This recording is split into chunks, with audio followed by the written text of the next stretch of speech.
Voici une petite introduction à ce que sont les graphes, et en particulier les graphes non orientés pour commencer. Alors, l'histoire a commencé lorsque, je ne sais plus qui, a voulu savoir s'il était possible de traverser une et une seule fois chaque pont d'une ville. Ici, vous voyez qu'il y a 7 ponts, et il va falloir essayer de tracer un chemin qui permette de traverser ces 7 ponts pour savoir si c'est possible. Alors, pour ce faire, on a inventé une autre façon de représenter les choses avec des graphes, c'est-à-dire qu'on va représenter chaque zone de la ville. Vous voyez que les zones sont séparées par la rivière, par une lettre.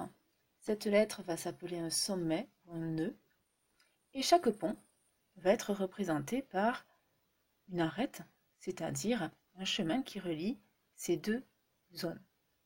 Par exemple, pour la zone A, on voit qu'il y a des ponts qui vont vers la zone C, il y en a deux. Puis vers la zone B, il y en a deux aussi. Puis ensuite, de la zone C à la zone D, il y a un seul pont. De la zone A à la zone D, un seul pont. Et de la zone B à la zone D, un seul pont aussi. Voilà le graphe qu'on pourrait construire. J'ai placé les lettres A, B, C, D dans un ordre différent de ce qu'on voit sur le schéma. Pourquoi? Parce que ça n'a absolument aucune importance. On peut les placer dans l'ordre qu'on veut au niveau de l'espace. Alors, si on étudie ce graphe maintenant, il va y avoir beaucoup de vocabulaire à mémoriser. Premièrement, ce graphe est constitué de 4 sommets, donc on dit qu'il s'agit d'un graphe d'ordre 4. Ensuite, on peut regarder au niveau de chaque sommet combien il y a d'arêtes. Dans ce cas-là, par exemple pour le sommet A, on voit qu'il y a 5 arêtes, donc on dit que le sommet A est de degré 5. Bon, c'est assez simple, vous voyez, hein, on regarde sur le schéma, on compte. On est en primaire, mais ce qui est important, c'est de bien mémoriser le vocabulaire. Alors, des sommets adjacents, qu'est-ce que c'est? Eh bien, ce sont des sommets qui sont reliés par une arête. Par exemple, ici, A et C sont adjacents. Même s'ils sont reliés par plus d'une arête, ça marche. C et D sont adjacents. Par contre, C et B ne sont pas adjacents, parce qu'on ne peut pas passer directement de la zone C à la zone B. Une chaîne, qu'est-ce que c'est? Eh bien, c'est un chemin, tout simplement. Par exemple, la chaîne ACD ou la chaîne ACA, c'est possible aussi. Par contre, on ne peut pas faire la chaîne CBD. Pourquoi? Parce que de C pour aller à B, il n'y a pas d'arête. Un cycle, qu'est-ce que c'est? Eh c'est un chemin, à nouveau, mais dont le point d'arrivée est égal au point de départ. Dans les exemples de tout à l'heure, il n'y en a qu'un qui fonctionne, c'est ACA. Un graphe connexe est un graphe dont tous les sommets peuvent être reliés par une chaîne. Ici, il s'agit bien d'un graphe connexe puisque eh bien, tous les sommets peuvent être atteints par une chaîne. Pour qu'un graphe ne soit pas connexe, il faudrait qu'il y ait un autre sommet complètement isolé à côté du graphe, comme si c'était un deuxième graphe.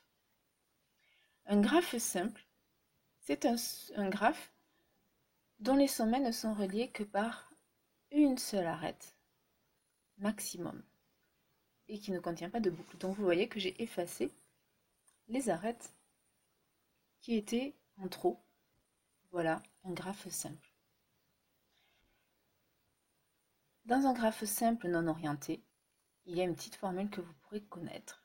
C'est que la somme des degrés des sommets est égale à 2 fois le nombre d'arêtes. Alors, à quoi ça sert?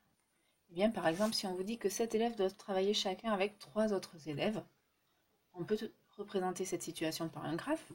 On dessine les 7 élèves, et par exemple pour l'élève A, on va le faire travailler avec B, C, D. L'élève B, il va travailler, donc il travaille déjà avec A, on va le faire travailler avec D, E, etc. On constate que chaque sommet, chaque élève, est de degré 3, puisqu'il doit travailler avec 3 autres élèves. Dans ce cas-là, si on applique la formule, on va avoir 7 fois 3, puisque c'est le nombre d'arêtes, pardon, le nombre de degrés. Ça ferait 21. Il faudrait que ce soit égal à 2 fois le nombre d'arêtes. 21 étant un nombre impair, c'est impossible. Voilà. Un exemple de ce qu'on peut vous demander. Ensuite, un graphe complet, c'est un graphe dont tous les sommets sont adjacents. Alors, comment ça fonctionne? On va pouvoir faire des exemples. Avec deux sommets, c'est facile, il suffit de faire une arête entre les deux sommets. Avec trois sommets, on représenterait un triangle. Il faut que chaque sommet soit adjacent aux autres. Je vous laisse essayer de faire 4 et 5 sommets. Et voici. Pardon, j'ai mis les réponses plus loin. Alors, bon, je vous mets les deux formules que vous pourrez mémoriser. Voici les réponses pour les graphes complets. Donc, on constate que le degré de chaque sommet est n-1 et que le nombre d'arêtes est n facteur de n-1 sur 2.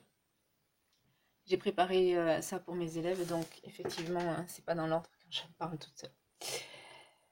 Alors, qu'est-ce qu'on peut vous demander sur les graphes en plus de ce vocabulaire? Eh bien, c'est de connaître la longueur d'une chaîne.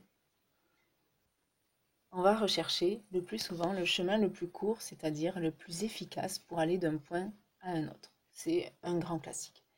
Par exemple, ici, la distance entre le point A et le point C, ce serait 1.